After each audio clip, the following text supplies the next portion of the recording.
Hola, buenas noches a todos. Estamos esperando al padre. Lo que pasa es de que es la hora precisamente de la oración de su comunidad. Estamos en la fiesta de Pentecostés y estamos muy contentos de compartir este día con ustedes. Solamente el padre nos pide un poco de paciencia. Sabemos que ahorita mucha gente anda ocupada en muchas otras cosas, pero el padre nos pide siempre, esta es hora, digamos, un poquito complicada, pero pues nos regala estos momentos. Recibimos una pregunta al final de la semana pasada. Hoy el padre la contestará al final. Recuerden que estamos ahorita en esta modalidad de solamente por Facebook, precisamente para evitar interrupciones de algunos tipos. Pero les recordamos también que si tienen alguna duda, alguna pregunta, con muchísimo gusto los invitamos a que nos las hagan, ya sea por aquí por Facebook o en nuestro canal de YouTube. Pueden hacer cualquier comentario, cualquier pregunta y nosotros con muchísimo gusto se lo hacemos llegar al padre. El padre siempre está muy abierto a responder estas preguntas. Bueno, aprovechando de una vez, les comparto que la güera está ofreciendo un seminario que ya lo pusimos ahorita en nuestra página, que se llama un curso Sanando las heridas emocionales del inconsciente al consciente, y es también más o menos parecido a lo que hemos visto en alguna ocasión con el padre. Es con enfoque psicoafectivo espiritual. Si ustedes están interesados de saber más información, mándenos mensaje y nosotros se lo hacemos llegar a la güera. Bueno, a la maestra Alejandra Orduña, Salazar Orduña, precisamente ella este curso lo está haciendo para ayudar a algunos muchachos que quieren que desean ir a la Jornada Mundial de la Juventud y que no tienen cómo ir. Ella está haciendo esto como para apoyarlos y obviamente para ayudar a la comunidad católica a estar más formada. Bueno, y también si no eres católico, pues también estás invitado, obviamente. El padre va llegando, entonces le vamos a dar entrada. Hola, buenas noches, padre. Bienvenido. Creo que, bueno, esperamos nada más a que el padre se conecte bien y ya estamos listos. Bueno, si alguien está interesado en este curso que les decía, empieza el 5 de junio solamente y hay dos horarios y es por la plataforma Zoom. Entonces están invitados y si requieren más información, pues solamente nos dicen, buenas noches, padre, ¿cómo está? Bien, gracias. A ver, aquí no me querían obedecer los, Los bueno, escuché controles. un poquito el audio por allí, ¿verdad? No sé si ya se está Sí, ya lo escuchamos grabando. muy Ok, bien. Sí, padre. perfecto. Bueno, muy bien. Buenas Mis noches. disculpas, un poquito de problemas tecnológicos por aquí. Y bueno, entonces, con mucho gusto empezamos. Es como una continuación de la semana pasada, ¿no? De Pentecostés. Y bueno, en esta ocasión le hemos llamado la vida según el Espíritu, el antes y el después de Pentecostés. La razón de este tema es porque, como comentaba la semana pasada, en ese evento de Pentecostés narrado en Hechos de los Apóstoles, o sea, cuando los apóstoles están en ese lugar cerrado, que se supone que era el cenáculo, y llega el viento fuerte, que es el espíritu, ¿verdad? Sabemos, ya lo recordamos, el espíritu es el aliento vital, el viento respirado, ¿no? La vida, vamos a decir así, de Dios, porque nada más a los que estaban ahí, ¿verdad? Y no a todos, ¿no?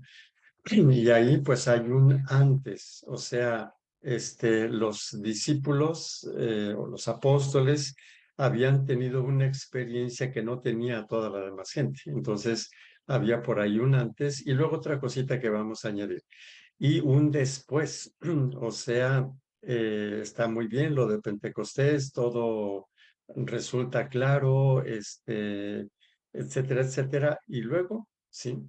Tenemos, por ejemplo, el evento de Pentecostés está narrado en Hechos de los Apóstoles en el capítulo segundo. pero el libro de Hechos de los Apóstoles tiene más de 30 capítulos, ¿no? Y siguió algo importante que a nosotros nos tiene, creo, mucho que decir, ¿no? Entonces, esto es la razón por la cual continuamos. Hacemos como una segunda parte en la cual vamos a insistir de una manera un poquito más breve en el antes de Pentecostés y un poquito más en el después.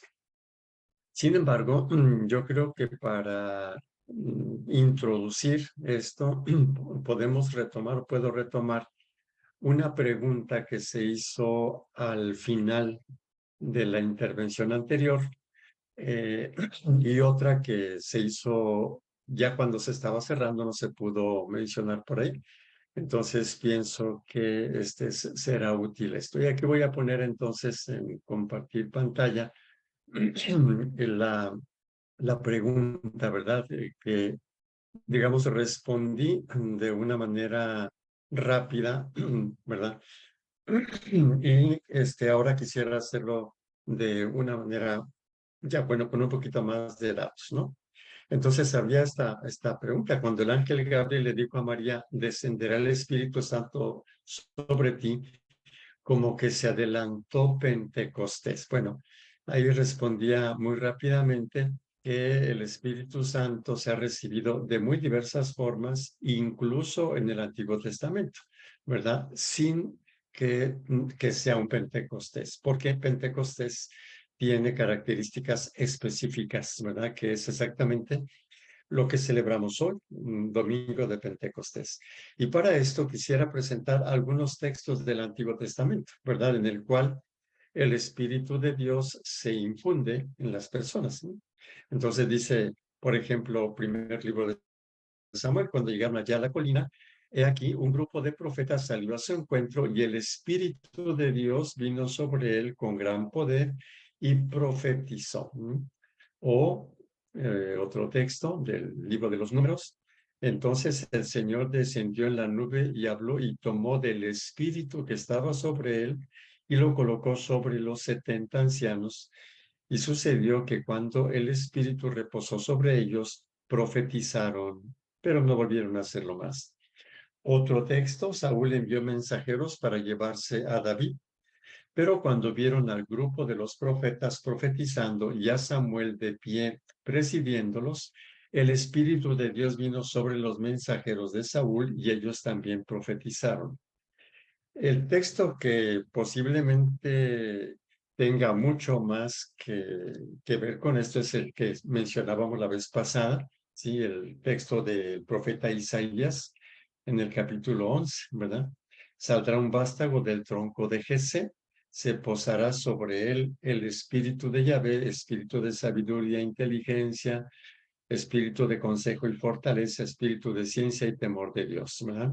Que son precisamente lo que llamamos los dones del Espíritu Santo, que es lo que más se menciona el día de Pentecostés, ¿sí?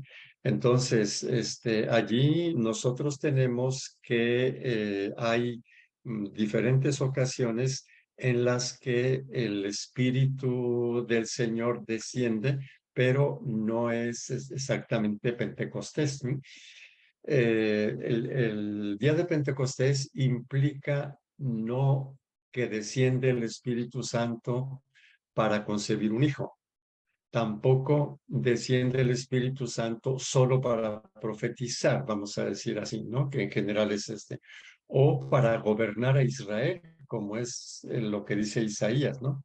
Sino que es la culminación de la resurrección de Jesús, la renovación de los apóstoles, ¿verdad? Y para eso todos esos signos que no están ni cuando desciende el Espíritu Santo sobre María o los otros, ¿verdad? Entonces, simple y sencillamente querría aclarar este punto, ¿sí? Entonces, el Espíritu Santo descendió sobre María, pero no es un adelanto de Pentecostés, ¿verdad? Y por eso señalaba ya desde la semana pasada que el Espíritu Santo, bueno, y ahora después de Pentecostés, pues está prácticamente en todo momento.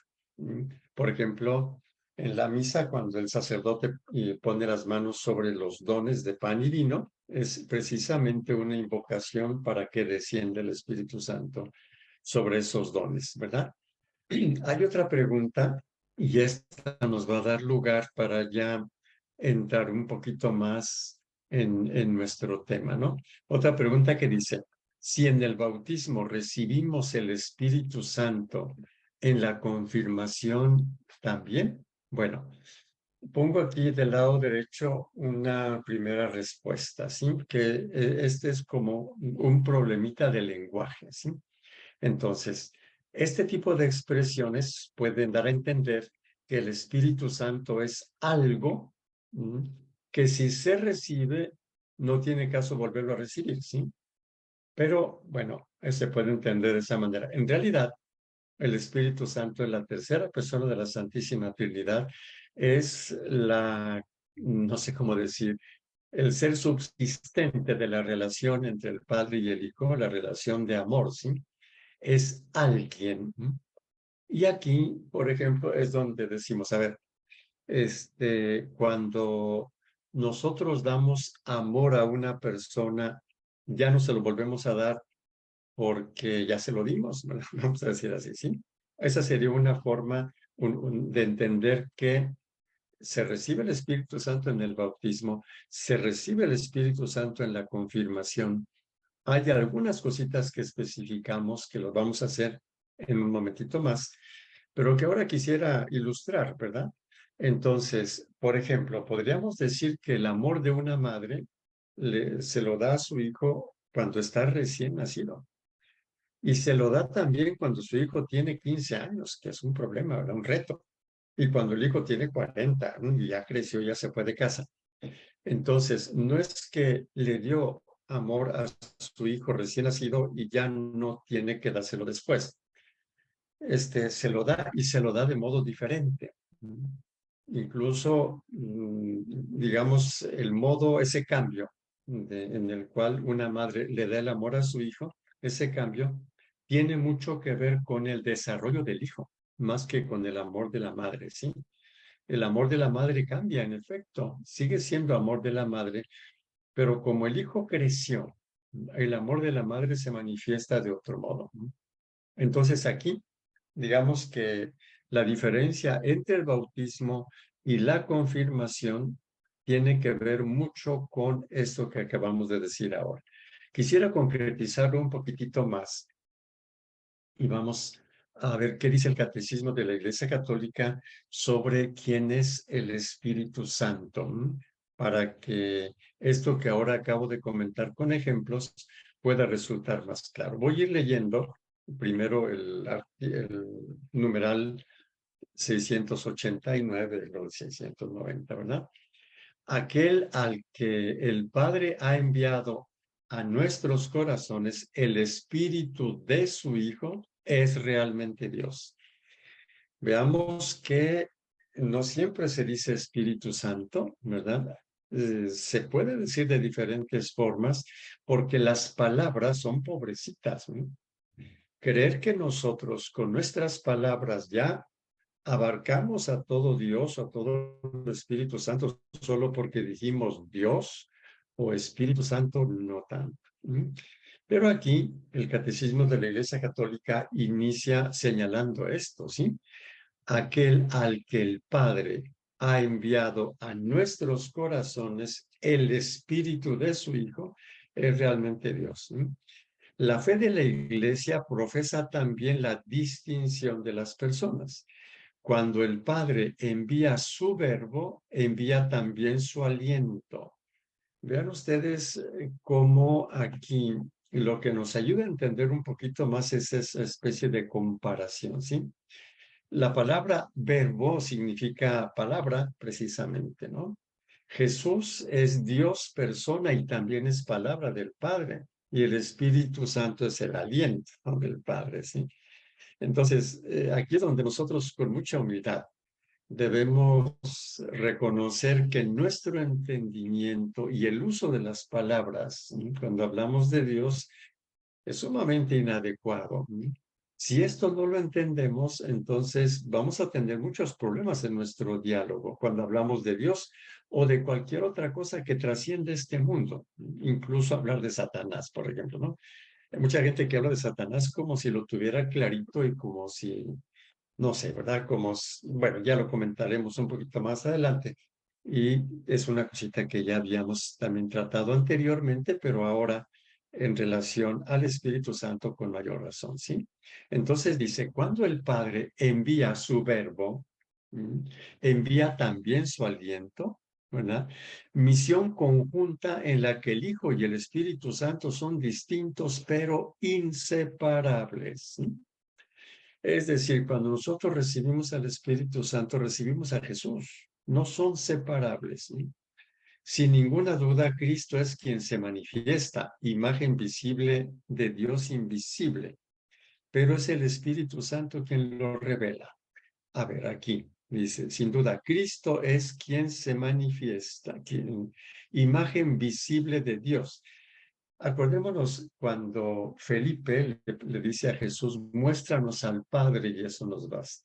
Y Jesús dice, Felipe, tanto tiempo que estoy con ustedes, ¿no has entendido que quien me ve a mí, ve al Padre?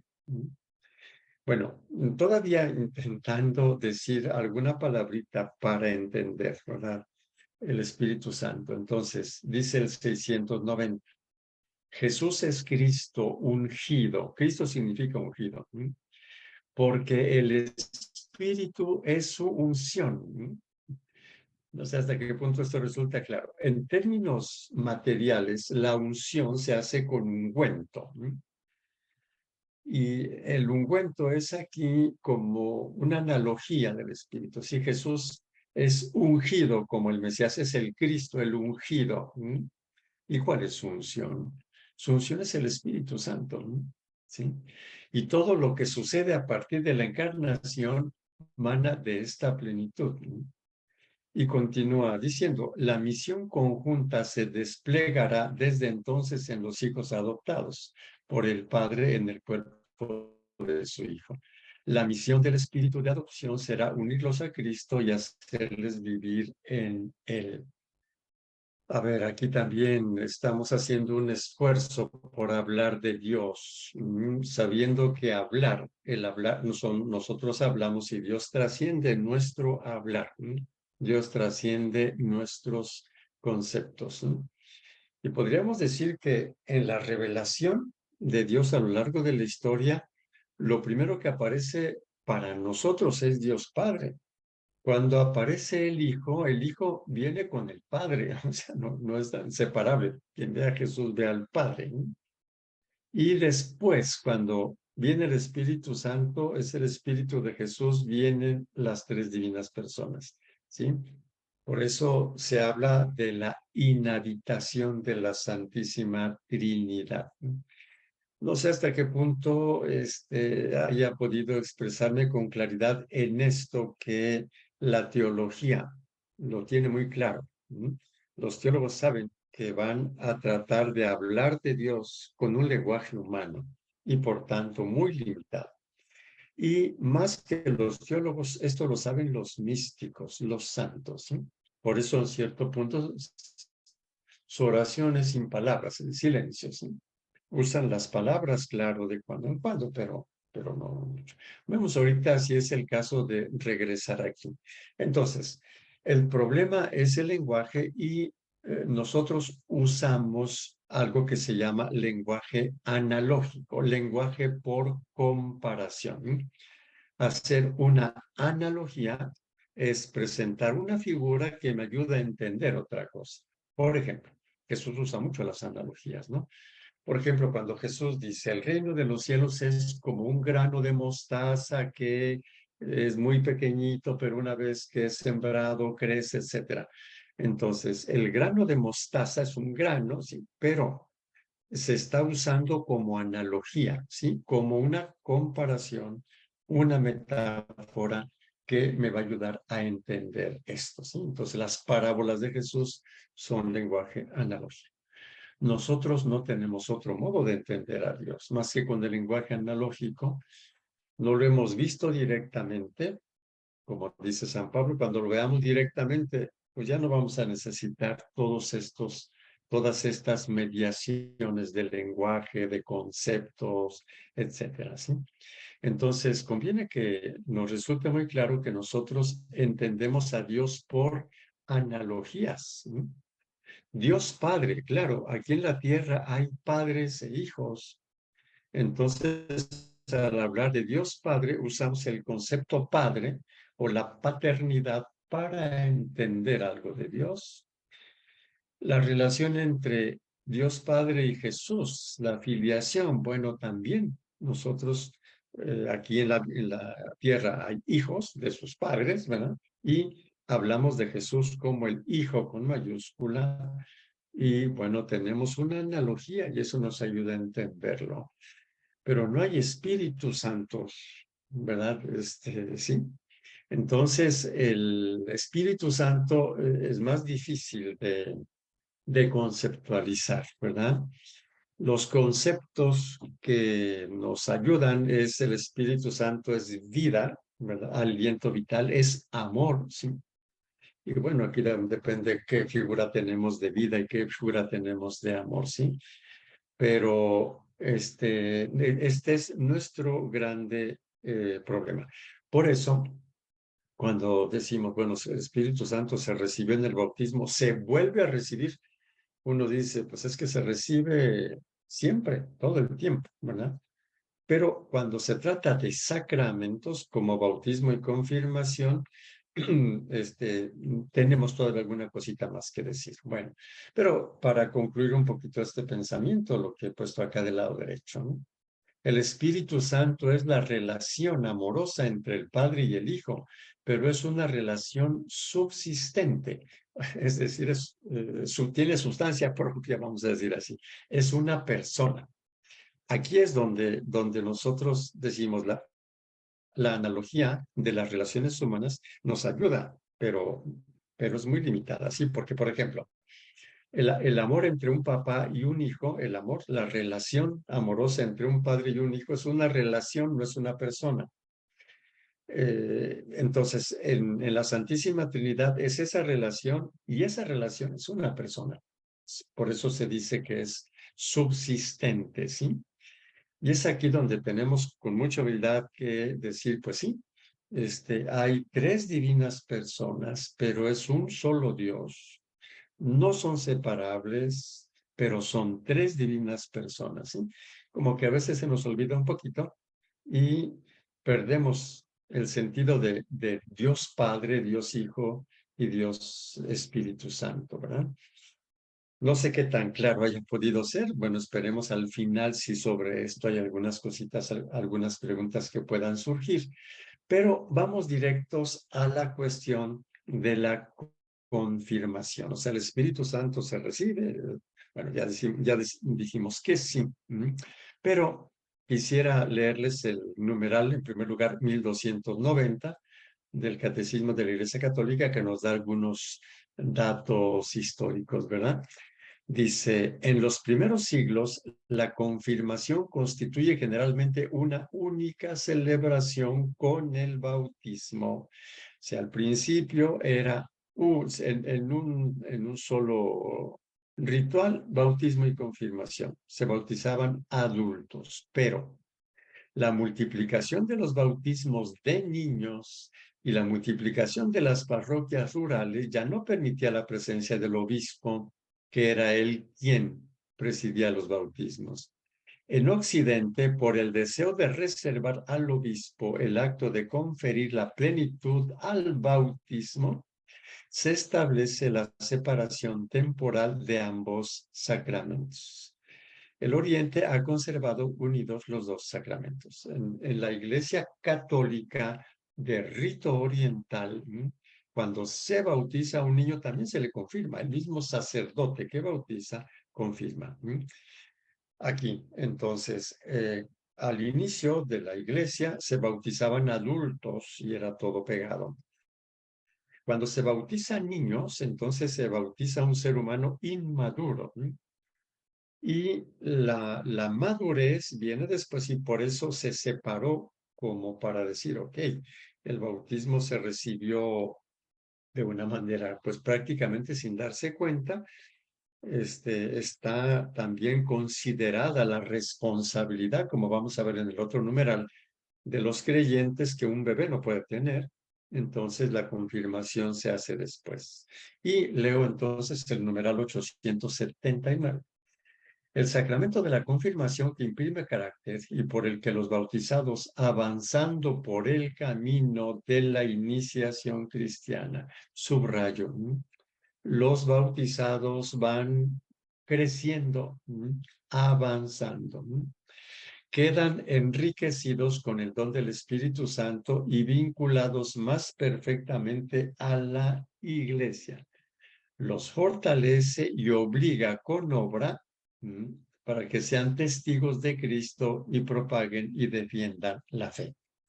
Es decir, es el Espíritu Santo que se recibe cuando ya el bautizado está en grado de comprometerse, de obligarse, ¿sí? A ser testigo de Cristo y a propagar y a defender la fe, ¿sí? Entonces, aquí hay una cosa que intenté al principio expresar con la analogía del amor materno, ¿no? Que no es que porque ya se amó de bebé ya no se va a amar después. Igual que si el Espíritu Santo se recibió en el bautismo, no se recibe otra vez, ¿verdad? Una de las cosas que a veces se nos olvidan es que quien recibe el sacramento va creciendo, va madurando, ¿no? Y no es lo mismo, por ejemplo, afrontar un miedo cuando tenemos 3 años de vida, cuando tenemos 10 o cuando tenemos 30 o tenemos 50. ¿Sí? O también no es que podamos recibir el amor de nuestra madre de la misma manera cuando teníamos 1 año, cuando tenemos 40, ¿sí? Entonces, este es un punto importante. La experiencia cuando ha habido estas discusiones en torno a la nueva era, en torno a Satanás o en torno a Dios, ¿sí? Da la impresión que algunas personas consideran que estas cosas, incluso serían cosas, ¿verdad? Como el Espíritu Santo, la gracia, son cosas en sí mismas, ¿verdad? No relación con Dios, no tienen nada que ver y no tienen que ver con el crecimiento personal. Entonces, al ignorar estas cosas, entonces no nos checan, ¿verdad? Bueno, entonces, en ese sentido, aquí les presento una frase que es de Aristóteles, pero que la teología católica la ha asumido y Santo Tomás de Aquino la dice muy clara, ¿verdad? En la Edad Media, pues se escribía en latín y, bueno, esta frase que dice quid recipitur ad modum recipientis recipitur, ¿verdad? Que significa lo que se recibe según el modo del que lo recibe, ¿sí? Lo que se recibe en la medida del recipiente. Aquí una imagencita con 3 recipientes, ¿verdad? Entonces, imagínense que hay chorros de agua, como chorro del espíritu, ¿no? Bueno, acá chorros de agua. ¿Cuánta agua pueden recibir estos recipientes? Pues depende de su capacidad, ¿verdad? Pues recibirá menos, aunque le echen tanta cuanta le echan a o a ¿sí? Entonces, no. Entonces, leo aquí este texto. Ya Santo Tomás de Aquino, basándose en Aristóteles, había dado lugar al axioma escolástico, quid recipitur ad modum recipientis recipitur. Lo que se recibe según el modo del que lo recibe. Y esto en teología se aplica precisamente al Espíritu Santo. O sea, la gracia del Espíritu Santo, el Espíritu Santo se nos da generosamente, él no se mide. Pero si nosotros no tenemos capacidad de recepción, entonces nada. Y por eso es por lo que hablábamos de un antes y un después de Pentecostés. Bueno, entonces, de nuevo esta frase es una frase que se usaba en la filosofía escolástica para explicar que el conocimiento que se recibe depende de la capacidad o de la inteligencia de quien lo recibe. Esto es, cada quien entenderá según sus capacidades. Aquí es donde, de nuevo, o sea, las experiencias, ya sea públicas, cuando hablábamos de la nueva era y cómo se demonizan las cosas, y luego hay quien quería que el demonio, quién sabe qué, o sea, como que quería que uno hablara del demonio como si ya lo conociera también, o no sé cómo, ¿verdad? Y al tratar de explicarle, y por ejemplo, ¿no? Le presentaba datos bíblicos, mira que en el Antiguo Testamento se entendió así y luego se entendió así la figura del demonio y pasó a Satanás y Lucifer y diablo y sí, tratar de decirle cómo la comprensión del ser humano fue progresando, ¿no? Bueno, pues personas que no pueden entender esto dicen, ¿cómo que el diablo va progresando? Y bueno, imposible, imposible realmente porque no podían distinguir entre sus conceptos y las realidades que están tratando de entender, como es el mal, por ejemplo, y cosas por el estilo, ¿sí? Entonces, tratar de explicarles, pues es inútil, necesitarían enriquecer su inteligencia, sus conocimientos para que lo que se quiere comunicar pueda entrar. O bueno, tantas otras cosas que también fueron de tipo público, ¿no? Por ejemplo, personas que creían conocer el magisterio y cuando se les presentaban datos del magisterio que los contradecían, ni se molestaban, por ejemplo, en ver, ir a ver muchas de las cosas que las personas cuestionaban y después se les decía, vaya, ve a ver cuándo dije esto, etcétera, etcétera, desaparecían, ¿sí? Bueno, entonces, esta frase, ¿sí?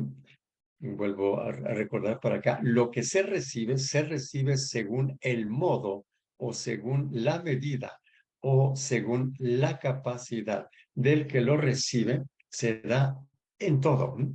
Igual que, por ejemplo, cuando alguien quiere aprender a usar una computadora por primera vez, bueno, hay que ir muy despacito, porque como está empezando, su capacidad de recibir los datos es muy reducida y se desespera el otro, ¿verdad?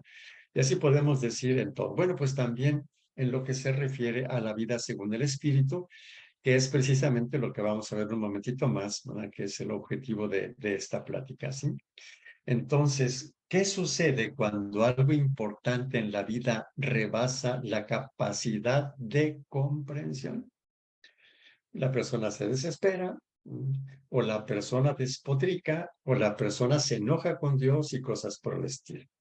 Con la pandemia, que hubo muertes de muchos familiares, mucha gente que no podía asimilar este tipo de pérdidas, bueno, se enojaba con Dios y todo, y después de un año, un poco más, van entendiendo, se confiesan, claro, porque el recipiente, ¿verdad?, tuvo que ir creciendo, ¿sí? Entonces, no sé si ya se puede entender la respuesta a la pregunta, ¿no? Si el Espíritu Santo se recibe en el bautismo, ¿también se recibe en la confirmación? Claro que sí, y después, y después, y después. Entonces, porque el ser humano es el que va madurando, ¿sí? Entonces, la analogía de la confirmación, nuevamente la pregunta, ¿no? Si en el bautismo recibimos el Espíritu Santo, en la confirmación también, bueno, entonces la pregunta sería, ¿el amor se da una sola vez? No, y el Espíritu Santo es amor, ¿verdad? ¿Respiramos una sola vez? El Espíritu es el hálito de vida. No, respiramos todo el tiempo, ¿no? No podemos decir, ya respiré 10 años, ya mejor ya no respiro, ¿verdad? O voy a hacer una respiradota para ya no estar respirando todo el tiempo. Imposible. La vida, madre, que respiremos continuamente, ¿verdad? Recibimos y damos amor siempre de la misma manera, ¿no? Va dependiendo de las personas, va dependiendo de la maduración de la relación, de la maduración de las personas, ¿no? Cada vez que se realiza algo nuevo en nuestra persona, ¿vivimos Pentecostés? Sí, claro que luego tenemos que especificar qué es ese algo nuevo, ¿verdad? Lo diremos en un momentito más. Y continuamos antes, perdón, y continuamos. El antes de Pentecostés. Bueno, recibir al Espíritu Santo no es una cosa mágica, a ver si me llega por casualidad el Espíritu Santo. No, ya lo comentamos, ¿verdad? El Espíritu Santo descendió sobre los 11 y otros que estaban por ahí también, María también, porque ellos habían hecho un camino previo, el antes de Pentecostés, ¿sí? Habían tenido el encuentro con Jesús, lo habían seguido, lo habían escuchado, lo amaban con todas sus debilidades y lo abandonaron. Pero había todo esto, mientras que en el resto de la gente no. Y además había una preparación previa. ¿Por qué? Si recordamos, hace 8 días, ¿verdad? Los apóstoles estaban celebrando Pentecostés, o sea, la fiesta de las semanas, la recolección de los frutos, recordando la alianza en la que Dios le dio la ley, los 10 mandamientos. Y esa celebración se empezaba desde el sábado anterior y toda la noche era rezar, escuchar la palabra de Dios, la celebración del Shavuot, o fiesta de la semana, ¿sí? Entonces los apóstoles estaban rezando toda la noche, ¿sí? Y viene Pentecostés, ¿sí? Entonces hay un antes de Pentecostés que es remoto, ¿no? Y un antes de Pentecostés inmediato, ¿no? Que es esa oración. Bueno, a nosotros nos interesa esto y también nuestra propia experiencia del Espíritu Santo. Nuestra experiencia de Pentecostés también supone este proceso previo. Si no nos encontramos con Jesús, si no le conocemos, si no le escuchamos, a pesar de nuestras debilidades, si no convivimos con Él, si no le amamos, probablemente no tendremos esta experiencia de Pentecostés o la tendremos sumamente reducida, ¿verdad? E igualmente nuestra preparación inmediata. Y bueno, voy a ir un poquitito más rápido. Ahora, el después de Pentecostés. Entonces, como había comentado, el evento de Pentecostés se narra en el capítulo 2 del libro de los Hechos de los Apóstoles. Y luego, ¿qué sigue? Una larga historia, hasta que Pablo llega a Roma. Y llegando a Roma, Roma era el centro del Imperio Romano, era como llegar al Universal en ese tiempo. Pero hay muchos capítulos, ¿sí? En el capítulo, bueno, los primeros 8 capítulos se narran muchas cosas un poco difíciles, persecuciones a los apóstoles, desacuerdos en relación a la ley de Moisés, el primer concilio de Jerusalén ya por el capítulo 15, ¿sí? O sea, el mundo siguió como antes, entre comillas, ¿verdad? Como cuando estaba Jesús, lo persiguieron, pues también a los apóstoles, ¿verdad? Y cosas por el estilo, murieron mártires, ¿sí? Entonces, en el capítulo 9 hasta el capítulo 9 se describe la conversión de San Pablo, en el capítulo 15 el concilio de Jerusalén, para ponerse de acuerdo después de largas discusiones sobre si se observa o no la ley de Moisés y cosas por el estilo, ¿verdad? Y entonces Pentecostés, ¿qué? ¿Verdad? Bueno, Pentecostés realizó en los apóstoles una novedad muy grande, nuevas criaturas, no entendían, ahora entienden, estaban tristes, ahora alegres, tenían tristeza, ahora tienen alegría, estaban encerrados, ahora salen, son nuevas criaturas, el Espíritu Santo que los hace nuevas criaturas y ahora afrontan el mundo como estaba, pero como nuevas criaturas. Esto quisiera subrayarlo porque no es que Dios nos va a facilitar las cosas, no nos va a poner las cosas muy facilitas, no. Dios, no, con la experiencia del Espíritu Santo, nos va a hacer criaturas nuevas para afrontar ese mundo de una forma nueva. Hechos de los Apóstoles no narra la muerte de San Pablo, la narra por ahí San Ignacio de Antioquía, allá en la primera década del siglo segundo, ¿verdad? San Pablo, martirio de San Pablo no se narra en Hechos de los Apóstoles, ¿verdad? Entonces, los retos, los fariseos que no los entendían, los azotes, etcétera, permanecieron. El grande cambio se dio en los discípulos. Y aquí es donde volvemos a retomar otra vez cuáles fueron esos cambios o cuáles son esos cambios que se dan en nuestra experiencia del Espíritu Santo. Bueno, los dones del Espíritu Santo que sabemos que están en el Antiguo Testamento son dados al rey David para gobernar a su pueblo. Y ahora podríamos decir nosotros para gobernarnos a nosotros mismos, que es precisamente el último fruto del Espíritu, el dominio de sí, que lo vemos del lado derecho. O el fruto del Espíritu, amor, alegría, paz, que es el shalom, y que significa, sí, paz exterior e interior, pero también bienestar. Paciencia, afabilidad, ¿verdad? Afabilidad es amabilidad en el trato, bondad, fidelidad, mansedumbre, dominio de sí.